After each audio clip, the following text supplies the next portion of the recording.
So next weekend, Dad is coming down with his 914, and we're gonna put the two on a pretty long drive. So I gotta make sure that this guy's buttoned up. I especially want to try and see if I can get into the boost controller and turn up the boost, because we are gonna do a dyno session. And we're gonna focus on his car. If we have enough time, we'll put this one on the dyno and see what I can do with a little bit more boost. But we're also gonna have a pretty long drive that should be a lot of fun.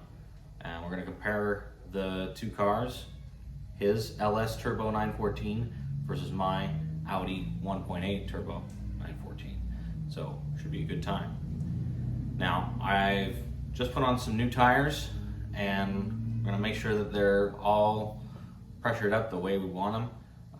We're also going to go through and just check the fluids, probably change out the oil, and nut and bolt the underside. Make sure everything's good. So stay tuned.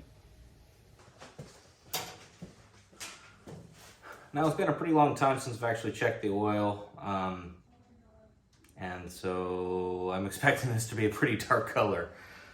So let's get into it. And yeah, that's pretty dark.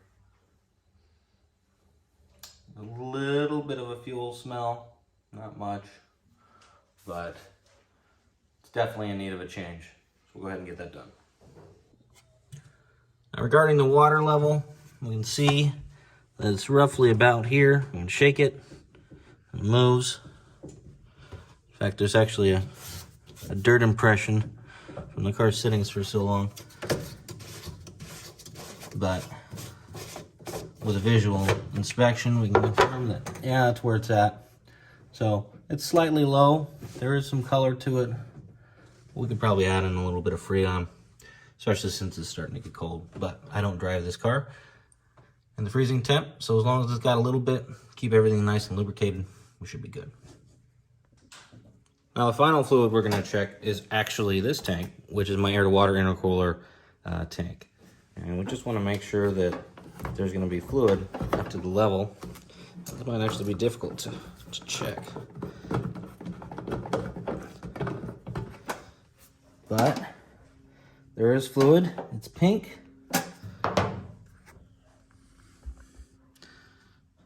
So we're probably pretty good. We can add a little bit. Looks like it's kind of low, but in reality, that's probably just where it settled, because this is not a system that leaks. Okay, let's take a look underneath. It definitely has some water that hit the exhaust. It might have been from puddle, or it might have been from something. I don't know quite just yet. But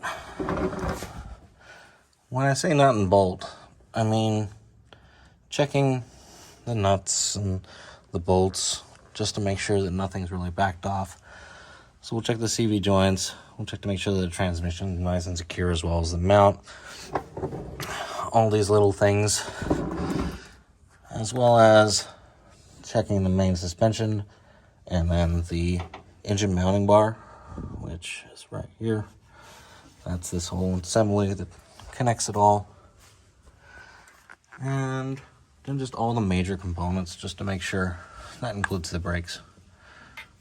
Just to make sure that everything's nice and tight, and not working its way loose and something's going to catastrophically fail.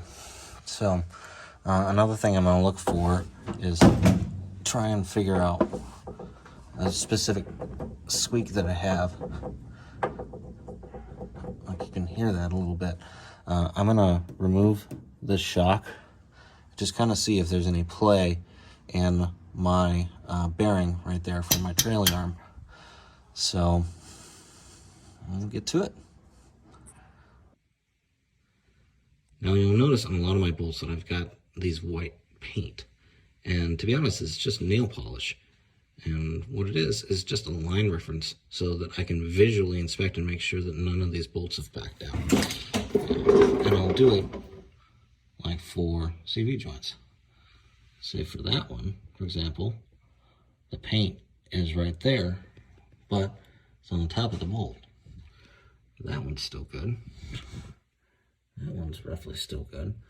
but I'll probably need to check them all just because I can see that at least one of them is backed out.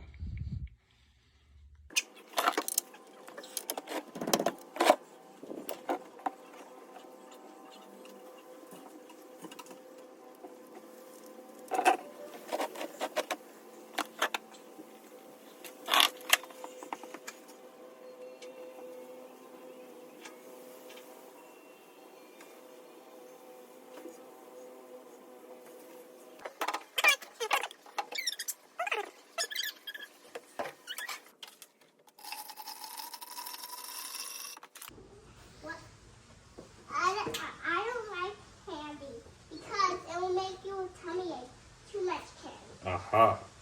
Well, should we try and have some ear candy? What? Ear candy. What's ear candy?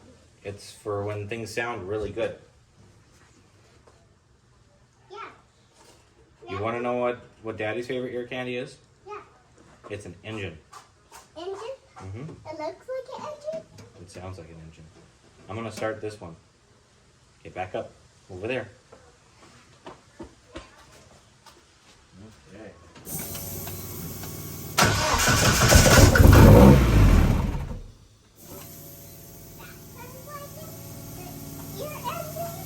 That sounds really loud. It does sound really loud. I don't know why. Try it again. Where's the tire? Is Yeah, the back tire up. blowing off? No, back up. Oh, I know. Okay, back up. Right there. That's good. That's in here.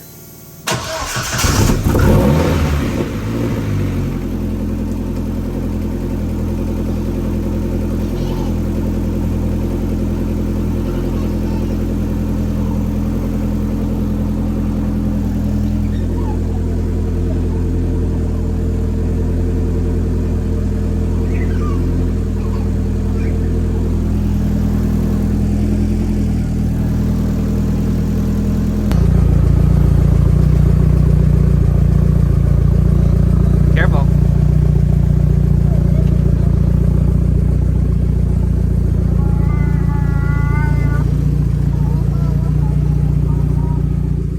Looks good. So the next thing that we need to address is a fuel starvation issue that I believe lies with my pre-fuel filter. We're having some issues at high boost, or at least medium level boost for this setup, where I was noticing some really lean conditions.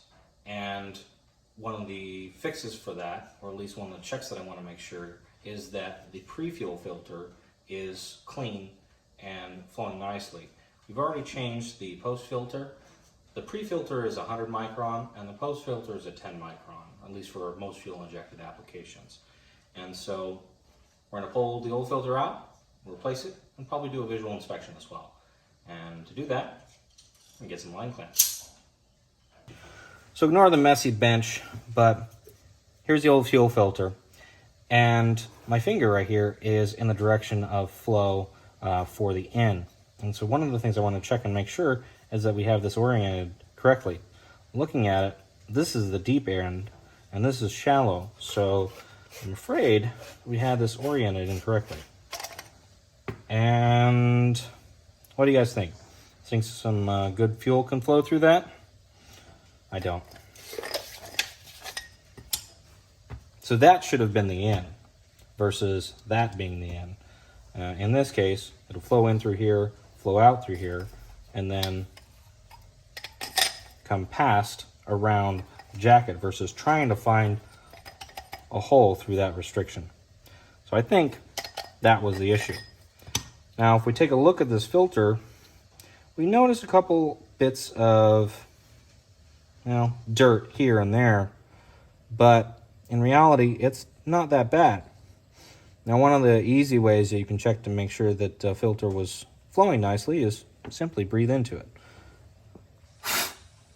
And that breathes really well. So, no restriction.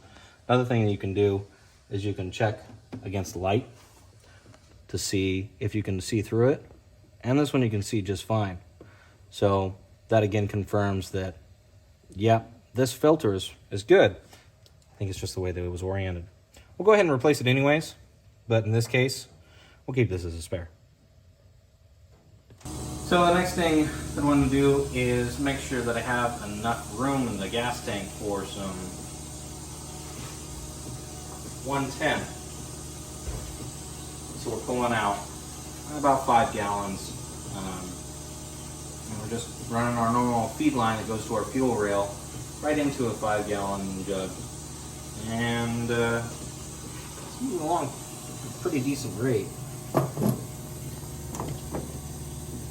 See, the setup moves quite a lot of fuel. So, should be done in about a minute. All right.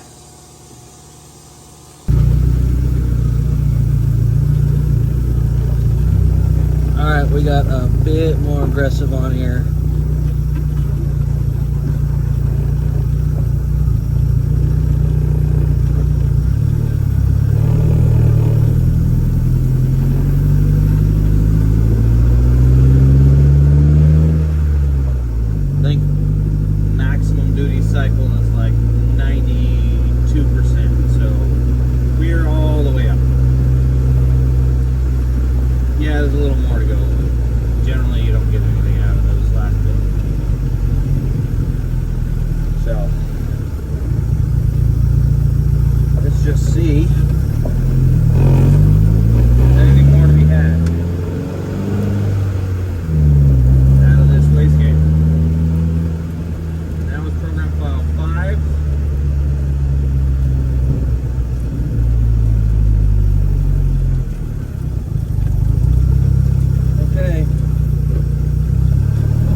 Another 10 of it.